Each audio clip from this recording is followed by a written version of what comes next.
Waiting for a Star to Fall from the late 80s. When I recorded that, I worked at a bank, and I just happened to have the tenor with me. Aretha Martin calls my work number, and instead of answering the phone, hello, this is name of bank, I say Andy Snitzer, because that's the way you answer your phone, right? My guest today is Andy Snitzer, who's going to tell us the rest of that story about the Waiting for a Star to Fall solo, as well as what it's like to take over Michael Brecker's gig with Paul Simon and play stadium crowds alongside Billy Joel.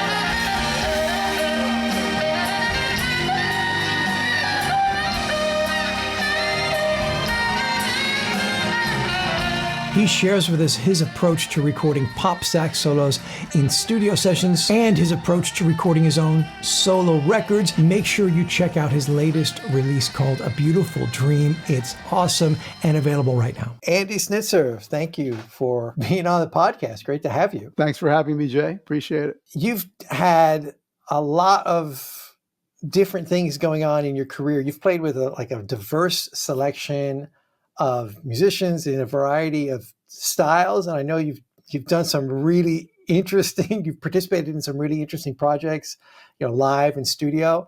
Can you kind of just run down your highlights, or your highlight reel of the coolest things you've done as a saxophone player? Well, so the first part is the touring part, right? I ended up touring with some very big rock and pop acts. I toured with the Rolling Stones for 5 years. I toured with Paul Simon for 19 years. I did a short stint with Billy Joel. I did a short stint with Sting. And you make plans and the universe laughs, right? That was never any part of my goal as a kid. So when I was young, the studio thing was in its heyday, right? Late 70s in New York. And I wanted to do that. I saw Mike Brecker and Dave Sanborn doing what they were doing. And I kind of wanted to live that life, be successful, do work during the day, play at night. Never thought about being on the road. And then the point is, later, of course, my life, I was on the road a ton doing this, the touring stuff. So, sorry, can I interject before we go on to the next highlight? Because I find that super interesting. And a couple weeks ago, I had an interview with Tom Politzer from Tower of Power. And he told this whole story about how he got the gig with Tower Power. And it was fascinating. It's similar. It's I never thought that was going to happen, but then this happened. This is how it happened. So I don't know. Do you have any sort of story, how did some of these things come about, and did one thing just lead to another? Absolutely. So the backstory on the whole thing is, and this is my hook line that I use when I talk about it. When you get up to the plate, you've got to hit that pitch, right? You've got to hit that ball.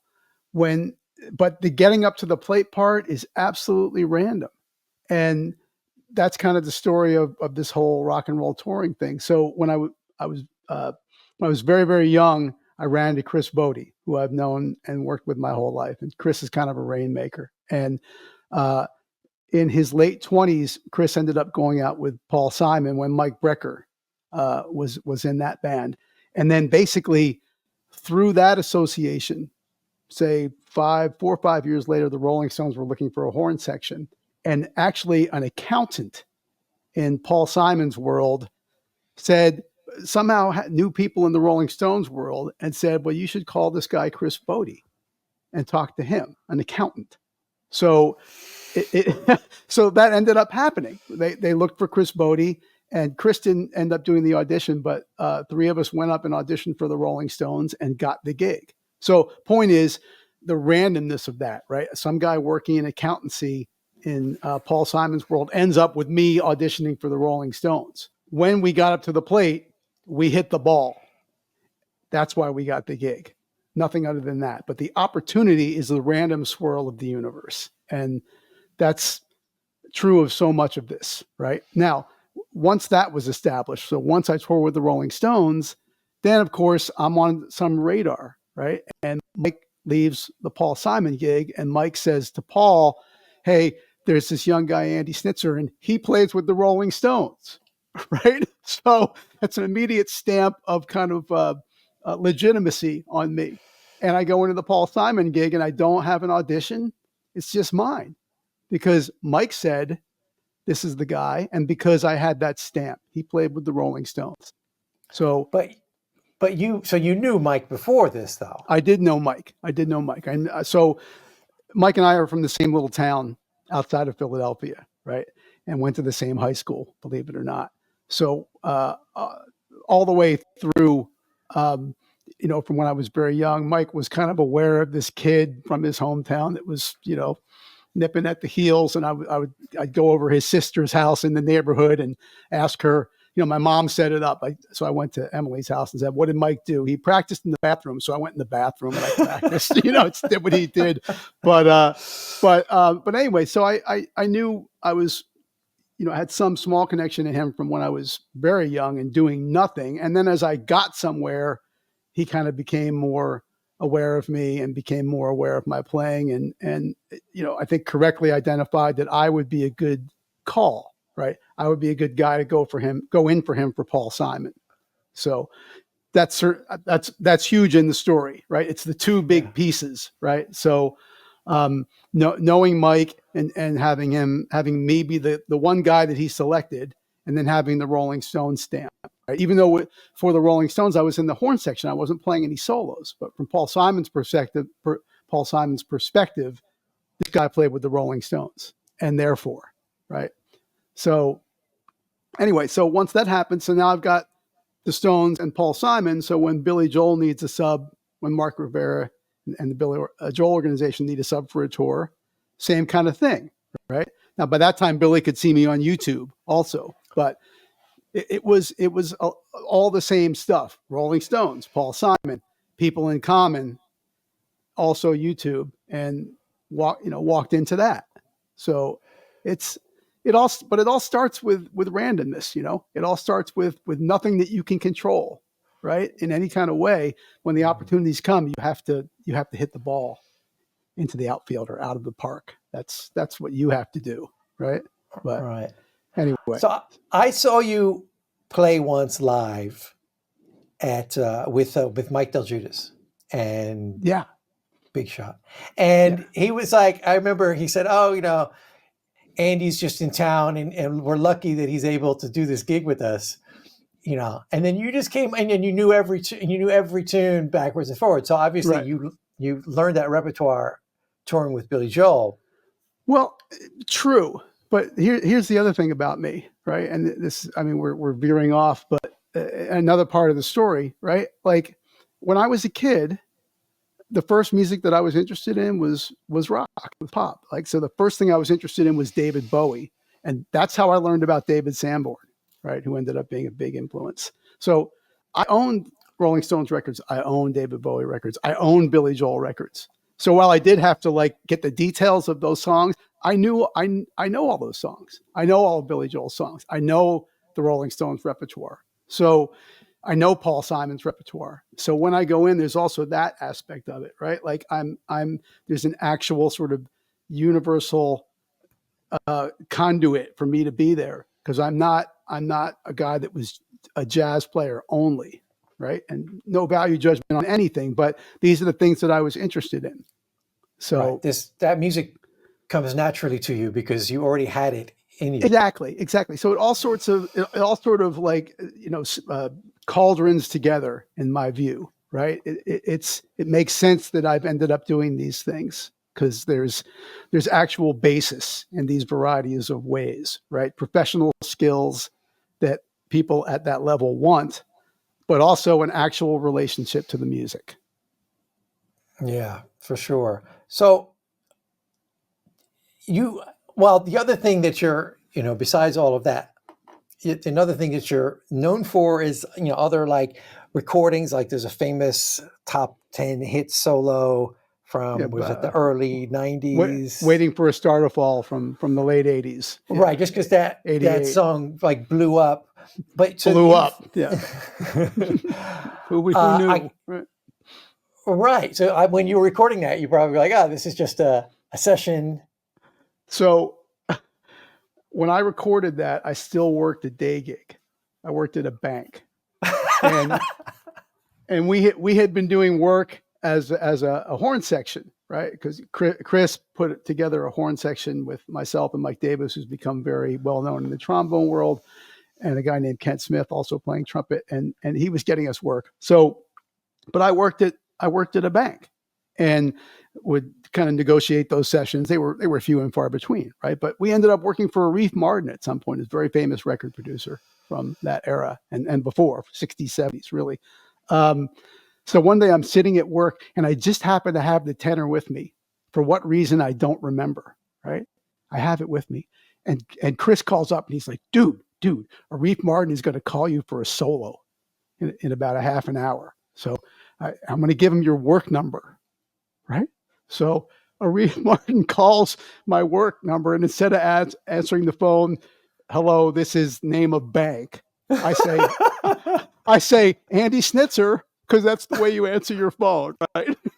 I don't say hello, I say Andy Snitzer, because I don't know who's calling, right? So I'm answering the phone, Andy Snitzer, all the way up until Arif calls, and Arif calls, and it's him, and he says, "Do you have an alto?" In his very refined Turkish diplomat kind of accent, he says, "Do you have an alto, and can you be here at 3?" I said, "I have a tenor, and I can be there at 5." So I go to the studio, and I'm wearing a business suit, right? I'm wearing a blue suit with a striped tie, a banker's tie, yellow and blue stripes, that thing, right? I'm probably wearing suspenders because it's the late 80s. That was the thing. And I walk in the studio and they look at me like, what the F, right? And I have a young look, so I probably looked like I was 19. I was 24 at the time. And I recorded that solo in a business suit, right? So as soon as we started to work, everything was fine. But it's hilarious, right? Again, the randomness of all of it. If I hadn't had the horn with me at work that day, the whole thing falls apart. He calls somebody else. None of this is true. And I didn't bring it to work all the time. So I don't know. Anyway, that's the story of that solo. A certain amount of luck, right? I mean, that's back to the same sort of thesis. It's just those random things somehow swirling around. But so to your point, I mean, that's the quick backstory, but it's a new artist. They were a couple of songwriters that had written hits for Whitney Houston, but they weren't known. So it's an unknown artist recording one song. Turns out to be the single from the record. Turns out to be a giant hit. Turns out to be like part of the 80s folklore and exists for decades after. That's amazing. Crazy. I can't really explain it, but anyway. Yeah, well, I love the story about you're at the bank and you're like, I love that. That's fantastic. I didn't know what to do because I'm sitting at work. I'm supposed to answer the bank, I'm supposed to answer the phone, JP Morgan. But I don't want this very famous record producer to know that I'm sitting at a bank. And when I showed up in the suit, he was so hilarious. He said, "You're wearing a suit, huh?" And I made up some story about having to see my lawyer that day. Because when you go see your lawyer in the music business, of course, you put on a suit all the time. That's what you do. Yeah, of course. So I told some lame story that you would tell as a 24-year-old instead of just owning it, right? Like, which I would do as a grown man. But it was just a hilarious story. Now, I'm sure that didn't get released immediately. So you recorded that, maybe months go by, right? And then suddenly, like, when did you aware of it coming out? Did somebody say it's going to come out, or did you just like find out later? I think I learned that it was the first single, but I remember driving in my car and listening to like Z100 and hearing it come on and going, "Oh my God!" Right? Like that's me. And I really, it sounded really good. Like I liked what they'd done with my sound. They did a good job of representing it, and the tenor had a lot of strength and presence. It was properly done. So that isn't always the case when you record a solo, sure, right? It doesn't always get represented in a way that would make you happy. So it was just thrilling because I'm hearing it on my car radio, and it kind of sounded fantastic, right? So And did they comp it at all, or was it just like one take straight through, or like, It do you remember? was interesting. So the way I do that work, like typically, and there may be people that spit out 8 bars of curated brilliance or 16 bars or longer of curated brilliance. That's not what happens with me, right? So generally, I'll start to record, and let's say we'll do some passes, and then I'll get 4 bars that really have something. And I'll say, and usually this is not an uncommon way of working in the studio, we would punch in after that. So you get an idea that's a nascent idea, that's good. But on the 5th bar, you kind of fell apart. So we kind of built it over the length of the solo. And this was always curious to me too. Then he said, well, can you double that? And I said, sure. And I doubled it in one take. And to me, that's obvious because I've just learned it, right? I've just written it, basically. But to the people in the studio, that was the most amazing thing somehow, that I could double it on one take. And that happened with Arif. It happened with Ron Fair. I had the same kind of experience, people finding that very amazing, where I find it to be just obvious. Like I said, I've just written it and learned it and sort of committed it to memory in the process. So. Right. I'd like to explore this a little bit more, because this is fascinating to me, and I'm sure to a lot of people listening. So yes, you go in, you just like show up, no notice, you've never heard the song before. So obviously you have to like, do they give you a minute to listen to it? Did you have some time to try to work something out? Or was it just like, all right, let's see what happens? Well, I mean, generally the way it is always, you'll hear it, certainly want to hear it, right? Like there's no point in never having heard it before and then trying to enter. But hear it once, get the key, figure out what's up, where are we, what's the basic idea of the harmony, and I mean, usually there's no chart. It's left to you to figure out what the relationships are and kind of how to navigate them artfully, right? And still stay in a melodic pop music context. So like one listen, and then we go, and then we start. And typically, like a reason that I ended up getting a lot of that work is that I can get in lane very quickly. Like I have a good intuition about what the style requirements are, what my position has to be as a soloist, right? But rarely will you spit out. I'm saying never will you spit out 8 bars of curated perfection, and rarely will my first idea be a good one. So. Generally, when you have good studio partners, the people that you're working for, if you're a good fit, you'll kind of agree, pretty good, not quite, right? And then at some point, I would play an idea or start off with 4 bars, and everybody went, that's, like I said, that's good. We kind of all agree on that, but let's punch in and continue where it became not good. So, but it all happens very quickly, and that's the skill set, and that's the demand. You have to get that kind of work, because blah blah blah. Time is money, especially back in those days when people worked in expensive studios. You need to be fast.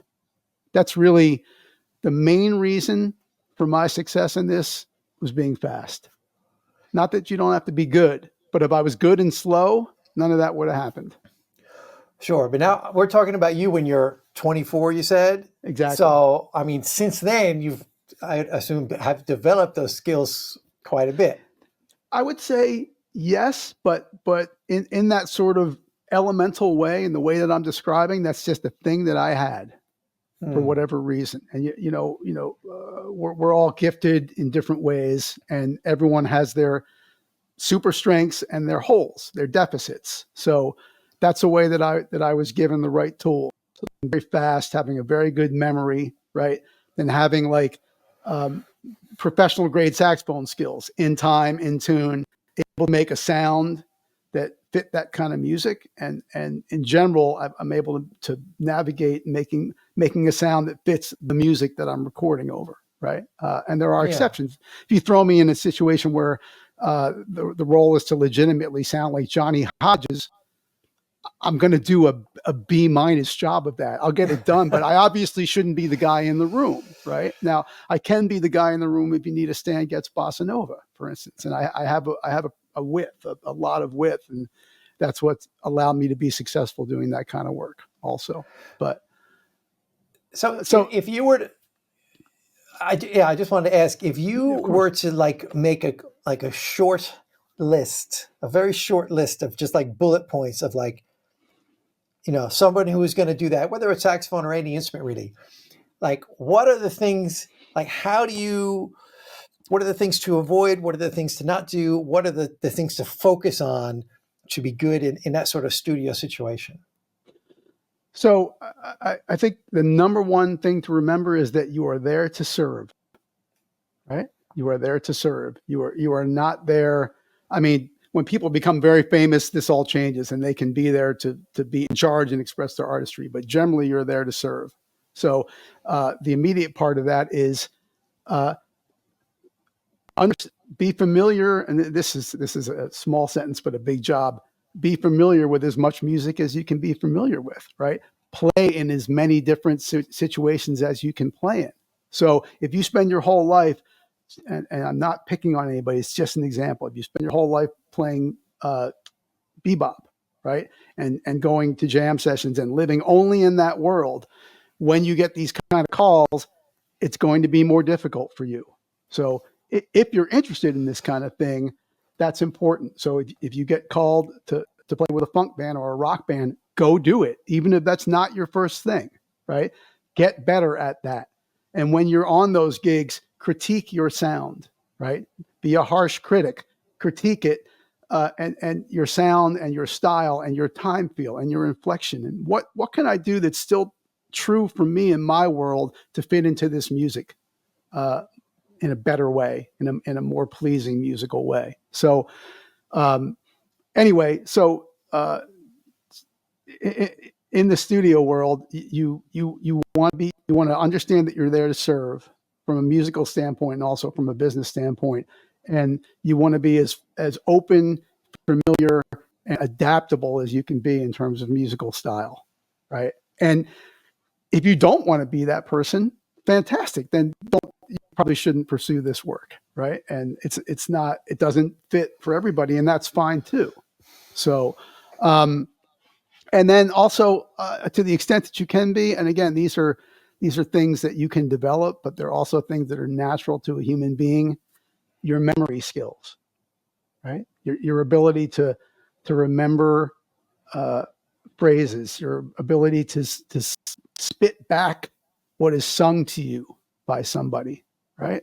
All those things are kind of important. And it's a good question because no one ever asked me, how would you train for that kind of thing? And I don't know. I don't know what the answer to that is, but it's definitely a big part of it. Mental acuity, right? Fast adaptability, fastness on your feet. Yeah, it's about serving the music and serving whoever is hiring you. And Serving it's the not people. about, Right. Yeah, it's not about showing up and saying, oh, listen to me, this is me. It's more about, okay, can I provide what you're looking for in this, musical setting? Right. And certainly if you're called in as a soloist, they are looking for your creativity, right? But you have to provide that in the context of where you are and what you're doing. It's Right. not your creativity first and then the music and the other people in the room. So it's not like you want to be you don't want to be nameless and faceless, but you have to kind of prioritize things in that order. If you want those folks to be happy and call you back again. So that happened very, very easily and naturally for me because it was kind of part of my human being constitutional set, right? It all just sort of fit well, right? I was good at all those things and I didn't mind serving. So. And so then, we started this off with me asking you about, some of the highlights, and then we quickly kind of went into another direction. Yes. But I felt like you wanted to go a little bit further with that. Maybe talk about some of your experiences on the road, or other highlights. Yeah, I mean, if I had to talk about highlights of the career, I would say it was all the road stuff, right, which allowed me to see the world in a way that would never be possible without that. being in Mike Brecker's chair was a giant highlight. And just quickly on that vector, like having run into Mike and run into Dave Sanborn and knowing them and having them say very positive things to me about what I was attempting to do, that's a highlight. That's a giant highlight. And being successful at the studio work, because that was the goal, right? And by the time the late 80s were around, the whole thing was different, right? And I got in and I was first call guy, like top of that pile. Back in the 70s day, they would do, I don't know, 3 or 4 sessions a day. By the time I got in, I would do 8 to 10 a week. And now to 8 to 10 a quarter, or Right. 8 of that type of thing, 8 to 10 every 6 months. It's all completely different. So, but anyway, being successful at that was definitely a highlight, because that's what I wanted to do when I was a kid. That was the actual goal, as opposed to the touring, right? And the making solo albums thing, which is another part of me, that wasn't a goal at all either. It was really going to New York and being in that Mike Brecker, Dave Sanborn lane, getting hired in those ways. So it's a highlight to reflect and think that I was able to do that, I guess. So. All right, so that brings up 3 things I want to ask you about, and I hope I can remember all 3 as we go through this. First one was, you said Michael Brecker's chair. So so obviously there's these great solos that everyone knows from some of the hits, like with Paul Simon. Now, when you're touring with Paul Simon, tell me what it's like when you're playing one of those famous solos. With that spot, like, what are you doing? Are you saying, all right, let me play something new and original, or are you referencing the original recordings? So this is part of the serving the person and the music, both the person and the music conversation, and just a general good idea. When things are iconic, right? When you have the sense that they're iconic, you need to recognize that and have them be iconic, or compositional would be even better way to put it. So if I approach the Phil Wood solo on Just the Way You Are, or I approach Mike Brecker's solo on Still Crazy, they're compositional elements. They're iconic. They're recognized by people that hear those songs as compositional elements of those songs. You have to play that solo. Now, having said that, you are allowed to, and you should, put your little bit of you on it. So in the case of Mike's solo on Still Crazy, because it's interesting. I'm sort of I mean this, I'm not trying to be falsely humble, but I think of myself as kind of like a C+ version of Mike, right? And but with kind of like, I lean a little bit more to the rock side. Like I can, I play jazz. I know my scales and my chords. I can play a bunch of harmony over stuff, right? But if you ask me where I really feel like the most powerful and comfortable, it wouldn't be so. Mike was so giant, right? Like he plays solos with Paul Simon that are iconic. Plays with Herbie Hancock, and he understood that, even though he was a very humble man. So if he needed someone to go in, for instance, for Herbie Hancock, if he needed someone to cover a gig, it wasn't going to be me. It'd be somebody else in the portfolio of young guys that were around, right? Chris Potter, pick another example, would be that person. But he was so giant and so wide that no one of us could fill all of his subbing shoes, right? So when I approached the solo on Still Crazy, I in short order, right, it took on kind of more of a rock edge. And if you go on YouTube and you hear my version versus Mike's version, and the whole band leaned that way, really, when I was there, you can hear how it's different. So my version of it it's more reflective of me. It's got a little more Sanborn and kind of just rock and roll posture to it, where the version that was done when Mike was in the band on that famous 1991 tour is more regal. It's more stately. And the band is playing it in kind of a more like the album, more in this sort of there's an orchestral element. I would say stately is the right word to describe it. So And that allowed me to stay there for 19 years because I didn't come in and sound exactly like Mike.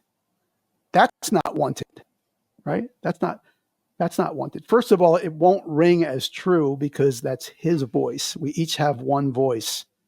That's his voice. My voice is a slightly different voice. So it's it's the same thing as the studio conversations, like adapting my voice to the scenario in a way that is musical and fits and resonates, but also is reflective of me and also pleases the artist, right? Like they recognize that migration. Because someone like Paul Simon, who's endlessly creative, he doesn't want someone to come in there and just mimic what's done before. Having said that, you certainly can't show up and play a completely different solo, which is where you started with your question. Right, because the audience has come. First of all, they want to hear the hits. They don't want to hear, they want to hear the They hits. do. And You got to want it give them some of the familiar. hits. Yeah. That's right. And he wants it because he recognizes that Paul would recognize that as a compositional part of his song. And if you came in and we got to early on there, if we had gotten to the Still Crazy solo and I went off and did my own thing, bye. Yeah. Ditto Billy Joel, with just the way you are as an example. Ditto Sting with Englishman in New York, right? You got to get that. I don't think that's hard to get, but you certainly have to get those things. So, and that's being musical in my view. It's reading the room. It's all those things. And that brings up another question for me. Like when you show up to play in any one of those situations, is that ever talked about, or is that just understood that when we do Just the Way You Are, the new sax player better know how to play Phil Wood's solo, more or less? It's certainly not. There's no conversation about it. I just think that everybody in the room, including Billy, including his band, would recognize that as a faux pas, basically. Yeah. If you did that, and that would probably it would either be brought up and you would have to correct quickly, or that might be the end of you, right? Yeah, right. It's hard to know, but right.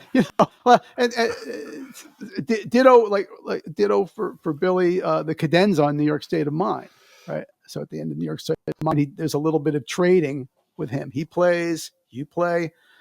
If you use that as a free jazz exploration, that'll be the end of you, right? Like it's play some blues licks, play some rock and roll, right? Make it cool, but stay in lane, and then that's going to be recognized as you as a professional understand what you're doing, right? Yeah. What your role is, how you fit, all that.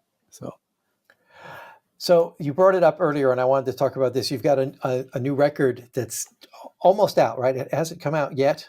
It's excellent timing on this interview. It's going to come out on September 15th.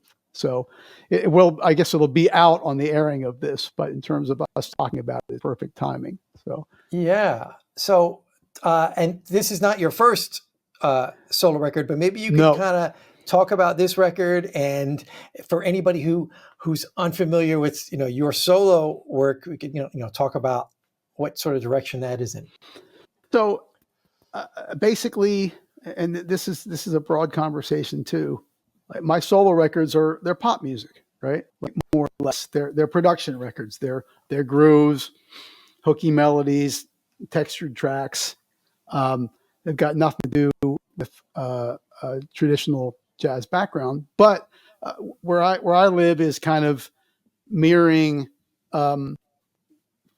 nuanced, like kind of what I would describe as full bore playing in terms of the level of the saxophone. Is a difficult conversation, not sound like a pompous but like high level saxophone playing, demonstrating understanding of harmony, playing, figuring out a way to it's sort of a similar conversation, figuring out a way to work in that genre but still represent who I am. So on past records, I've had songs get on the radio at contemporary jazz radios in that format, smooth jazz, whatever you want to call it. And at the end of the song, I will just be like all over the harmony, playing all sorts of slippy, slidey kind of stuff that you would think, if you heard it, Jay, how the heck did he get that on the radio, right? and the answer is that the song overall, although it's more sophisticated than that format is generally, it still lives there. And if you're playing in a stylish way, right? If your sound and your time and your pitch are good, and you have good melodic development, and you're being musical, you can do that stuff. You can slip and slide a little bit in a way that would please us, right, as saxophone players, and it doesn't offend that I audience. know exactly. Kind of threads that needle. So the answer is, like, that's where I like to live on all these records, and I would say this record does the same thing. So Okay, because I've listened to your other albums, and yeah, I think that's a very accurate, albeit humble way of describing it. It's pop music, and yeah, you don't want it. It might be played on a smooth jazz record, but I wouldn't put it in that category either. But there's a lot of people. It's a broad term, and there's a lot of people that there's some players that I think of, like Kirk Whalum or Gerald Albright, or players like that are really accomplished jazz, but that's their music, and they're able to seamlessly integrate languages from different styles when they're making their music, which I think is what you were saying. Very well said. I wish I could have said it that well. That is the goal. Can you integrate styles? Can you tell your truth? Can you tell a truth about you and still be successful? Right? Sure. Because I don't want to be unsuccessful, and I'm not knocking being unsuccessful. Like, if you want to make music, well, what I mean is, like, if you want to make music that very few people will listen to, in all likelihood, but that's your passion, and you have there's an avenue for you to do that, you should absolutely do that. What I want is to have a level of success. I want to do something that's artful and curated, and demonstrates my skills as a saxophone player, but it's still pop music, it's still melodies, it's still grooves, and can still be successful at that format. So that's the goal that I'm going for. And to hear you describe it like that is very rewarding to me, because that's what I'm trying to do.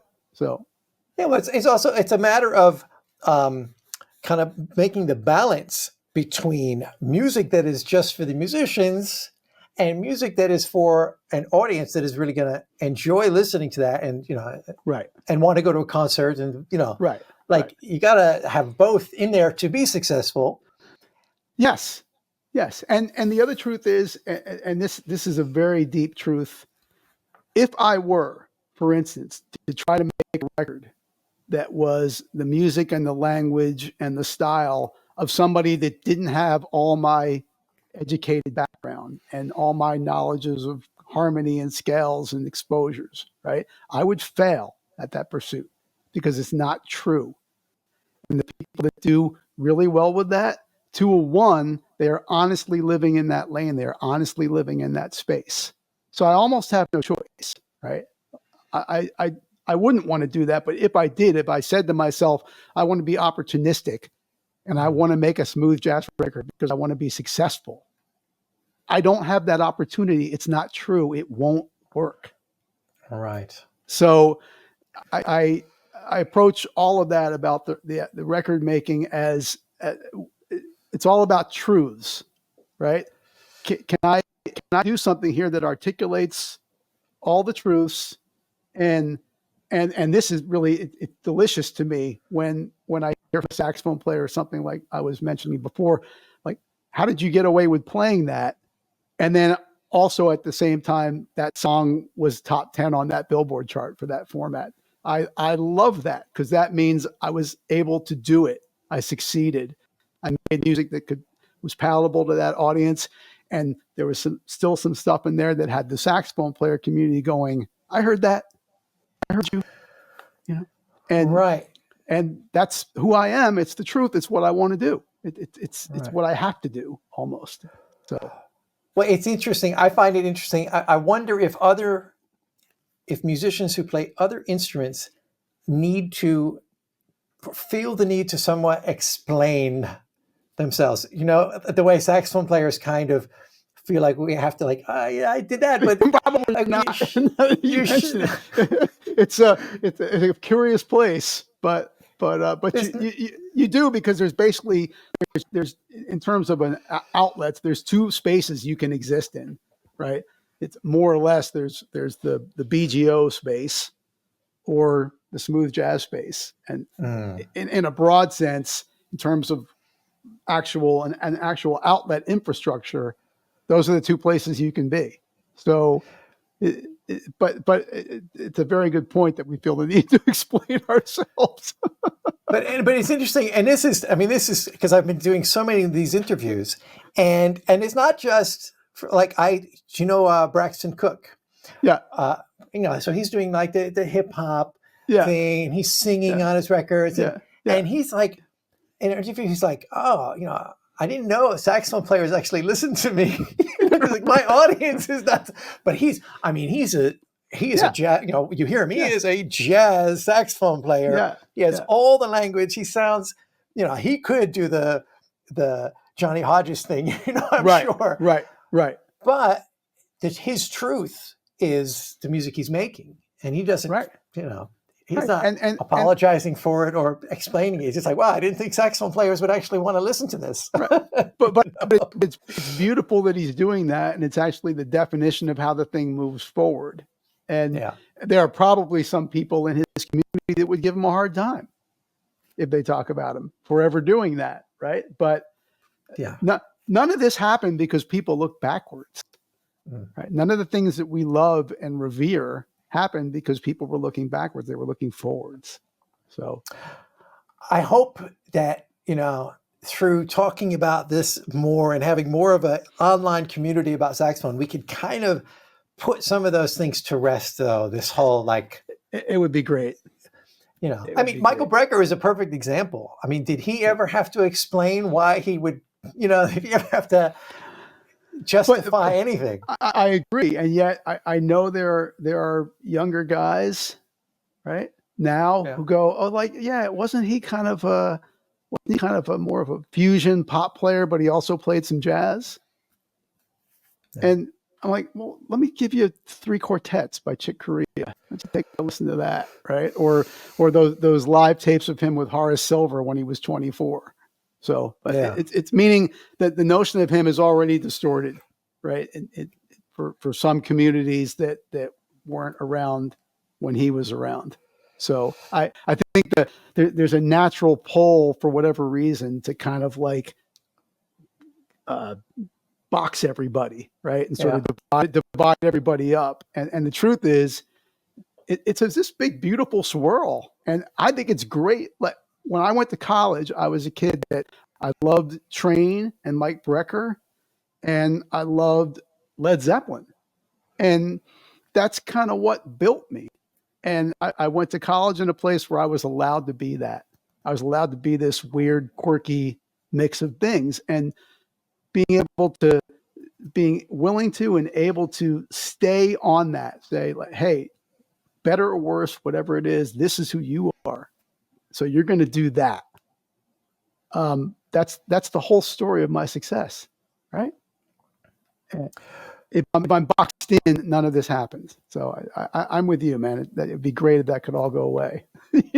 Just recognize creativity and inspiration and people trying to express that in different ways and kind of be open to all of it. That would be a beautiful thing. So, and also, I think everyone just also needs to understand that musicians are not as people are often being accused of this or the other thing, but like you said, musicians are going out, they're creating music that is true to them. Right. And that's all. And stop accusing people of, oh, you're doing this because you're trying to make money. Or, I'm doing this because this is what I love to do. And I'm saying that what people don't understand is the fallacy of that. Where people are doing that, where they're denying part of themselves because they think they want to be successful or they want to make money, it never works. Exactly. They never have the kind of success that the real item has. Yeah. Right. Yeah. So don't waste your time with that. Like you are who you are, and find ways to express that are legitimate and true, and hopefully you find an audience. I would say, like, the more work you do, the more time you spend on self-critique, the more time you spend elevating your art, the greater the likelihood that you'll find an audience, whatever it is that you're doing. Looking forward to listening to the new album when it comes out, which will be close to the publication of this podcast. Cool. It's called A Beautiful Dream, by the way. I'll do a quick little plug. But I did want to ask you this. This is what I ask everybody, since this is a saxophone nerd situation. We want to know your saxophone setup, mouthpiece, saxophone, what your serial number of your Mark 6, if that's, I think, do you play on Mark 6? Yeah, I am. All of that stuff. So, absolutely. So the tenor that I'm on right now is a 76,000 Mark 6. I have a Jody Jazz DV 7-star. I killed the first one I had. This is the second one since I've been on that mouthpiece. And I have an Ishimori ligature. And I famously, and with much curiosity to people, I think, I play the Rico Orange box. And whatever it is about that. What 4. strength? 4. Okay. 4. Wow. So it has to be a resonant, vibrating 4, right? Like I'll toss some aside, but the right 4 on that setup that's my jam. That makes the me thing somehow. On alto, it's the same horn that I've had since college. It's a 236 is the 236,000 series Mark 6, and I'm playing Jody Jazz DV7 and also the Superjet in a 9, and I use this discontinued Consoli ligature. I'm not sure if you ever saw those. Kind of they're made from like a fabric strap, and with 2 little plastic rails that would hold the reed in place, and just 1 screw on top, and they're really resonant. It didn't pan out as a business item, but that's what I play, and I'm hope at some point I'll have to make another decision because it's not going to last forever, and there are no more of them. On soprano, it's also a Mark 6. I forget the serial number, but I'm playing Jody, one of those old red soprano mouthpieces that he made that was based on the Runyon blank. So that goes back a long time, but I'm very dull that way. I kind of just figure out what's working for me, and I just stay right in that lane. And I take the approach that by having kind of what I would describe as sort of like middle ground equipment, I can cover a lot of stylistic ground just based on what's inside of me. So I'm not a mouthpiece switcher. I don't feel like I have to get something super bright to do the Sanborn thing, or get something super dark if I'm asked to play a bossa nova. I can kind of do all of that on this equipment. So, anyway, so that's the saxophone nerd part of it. But well, it's all kind of saxophone nerd a bit. But. Yes, the gear nerd part. But it's I'm explaining myself again. I feel like I should have a more interesting story in terms of gear, but I just there's a whole history of people that Mike was like this, trying mouthpieces constantly, and I remember being backstage with him at a Paul Simon show before I did the gig, but somewhere in the mid-90s, and he had a wood mouthpiece somewhere, and he was playing it for me and asking me what I thought. And of course, I thought, "You're Mike Brecker." Well, it doesn't matter, man. Play whatever, play anything. So, so I don't have that kind of story. I'm not ever really trying anything. I'm just staying right here, and I feel like it's on me, right? That's a general thesis for me, is that where there's a deficit, it's on me. It's not on my equipment. It's in my ear, it's in my brain, it's in my fingers, it's in my time feel, it's in my sense of pitch, et cetera, et cetera. So that's good advice.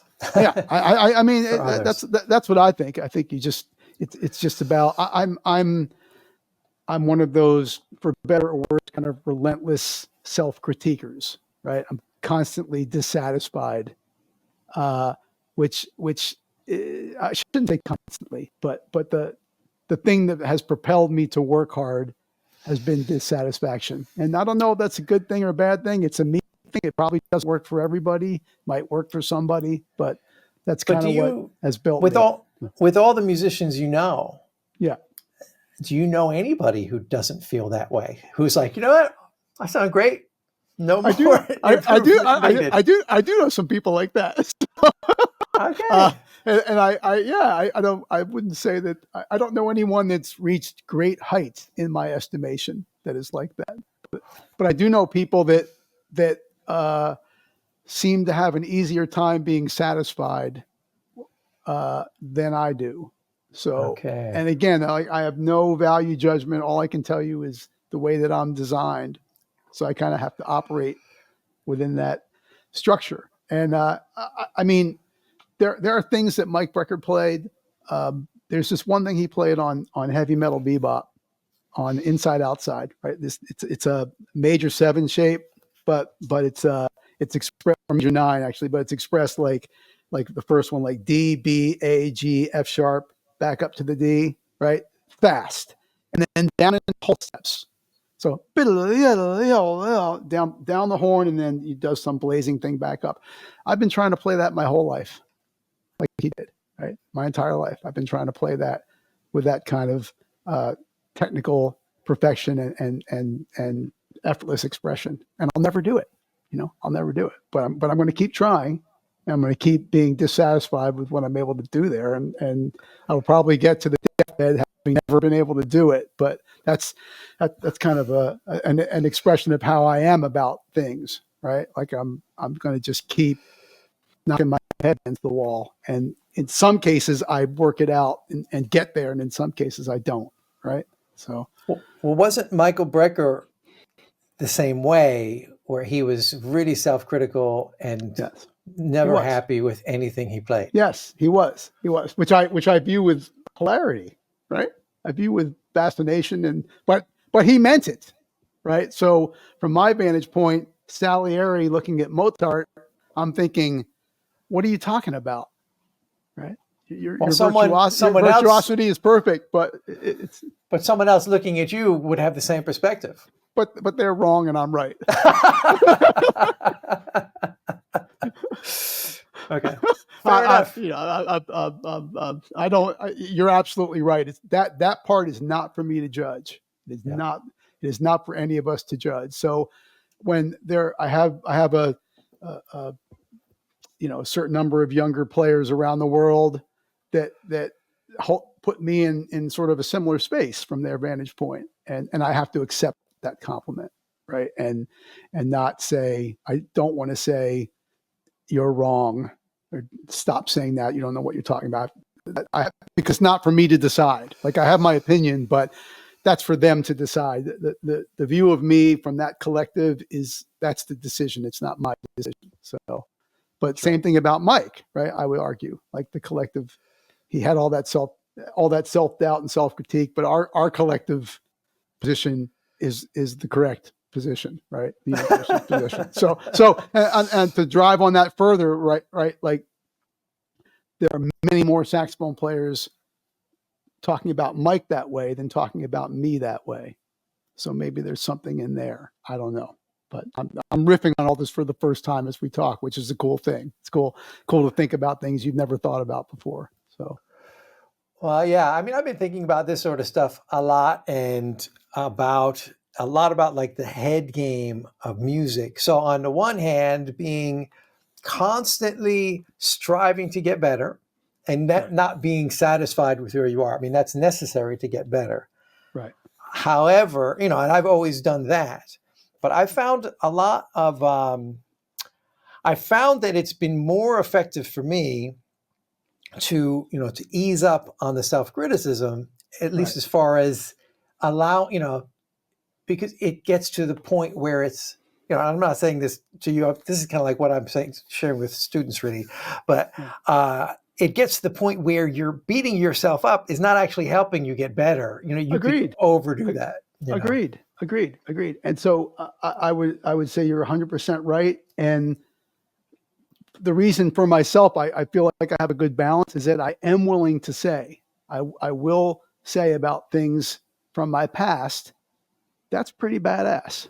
Like, I will tell you that they're lesser in number, right? Than the recordings of myself or instances of myself where I would have criticism. But I'm willing to do that. I am willing to say in certain cases, that's pretty badass. So if you're never saying that, meaning not badass necessarily, but if you're never allowing yourself some satisfaction or recognition of a moment where you were good or excellent, then I think you're absolutely right. You're just pummeling yourself down into the ground, and you're gonna stop or go backwards or something like that, right? So yeah, I understand what you're saying.